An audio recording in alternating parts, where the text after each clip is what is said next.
सर्वांना कशा आहात सर्वजण मजेत ना. आज आपण पाहूया योग्य व्यक्तीसमोर व्यक्त होणे आणि अयोग्य व्यक्तीपुढे मौन पाळणे हे किती गरजेचे आहे त्याविषयी मी तुम्हाला सविस्तर माहिती सांगणार आहे.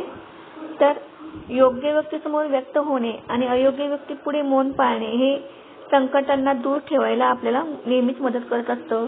आयुष्यात कोणाची पारख कोणाच्या रंगावर न करता उलट त्यांच्या मनावर करा, कारण या पांढऱ्या रंगावर जर जगाचा विश्वास असता तर मिठाने सुद्धा जखमा भरल्या असत्या. अक्षर कितीही सुरेख असलं तरी खाडाखोड झालेल्या शब्दाकडे जसे पहिले लक्ष जाते, तसेच माणसाचे गुण कितीही चांगले असले तरी त्याची लहान चूक सुद्धा पाहिली जाते. पुस्तकाने शिकवलेले ज्ञान आयुष्यात जगण्यासाठी आणि निसर्गाने शिकवलेले ज्ञान आयुष्यातील योग्य वेळ आल्यावर स्वतःला बदलण्यासाठी.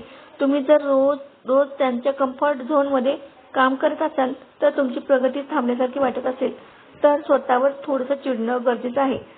स्वतःवरच आलेला राग तुम्हाला त्या कम्फर्ट झोनमधून बाहेर काढेल आणि मग तुमच्या ध्येयाचा मार्ग सोपा होईल. भावना किंवा संवेदना ही अंतर्मनातून असली पाहिजे.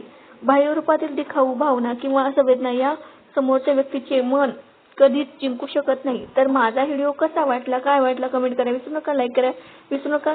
नवीन असाल तर सबस्क्राईब करा. व्हिडिओ आवडला असेल तर मित्र नातेवाईकांना शेअर करा. धन्यवाद.